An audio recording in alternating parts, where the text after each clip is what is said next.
السلام علیکم درنو قدرمنو دوستانو، نن تاسو سره یو داسې معلومات شریکوم چې هلک او جینۍ کله بلوغت ته ورسي، یعنی دوی بالغان شي، نو دوی بیا په کومه طریقه باندې دوی خپل شوق پوره کوي.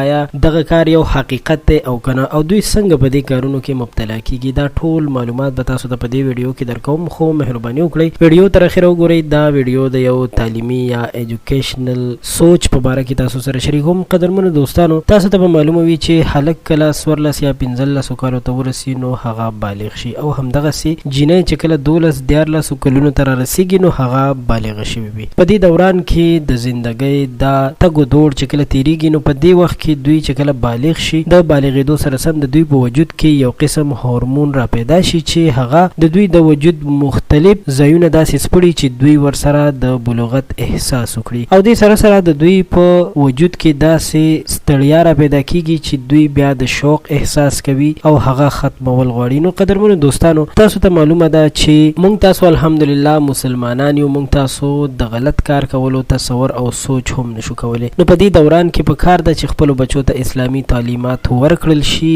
او د دوی ساتنه وکړي شي، لکه څنګه چې مونږ وویل چې دوی په یو او بل طریقه باندې خپل شوق هم پوره کولی شي، خو د هغې داسې تعلیم ورکول پکار دي چې مخنیوی وشي. په مغربي ټولنه کې خو داسې وي چې ځانونو ته دوستانو ساتي، یارانو ساتي، هلک او جینۍ خپلو کې یاریانې کوي، دوستانې کوي، او دوی په هغه لارو باندې خپل شوق پوره کوي. خو الحمدلله زموږ ستاسو پښتنه ټولنه ده، مسلمانه ټولنه ده، نو موږ تاسو خو د داسې کار کولو سوچ هم نشو کولی. البته یوه خبره ده چې په کار ده په داسې دوران کې د هلک او جینۍ واده وکړي شي. چې کله واده وکړي شي نو هغه یو حلال نکاح شي، او دغه حلال نکاح په وجه باندې بیا دوی خپل دغه شوق په یو حلاله طریقه باندې پوره کولی شي. ستاسو مننه چې تاسو موږ سره ویډیو تر اخره وکتله. خوشحالي مو غواړم، بریالي اوسئ. که څه نظر لرئ ضرور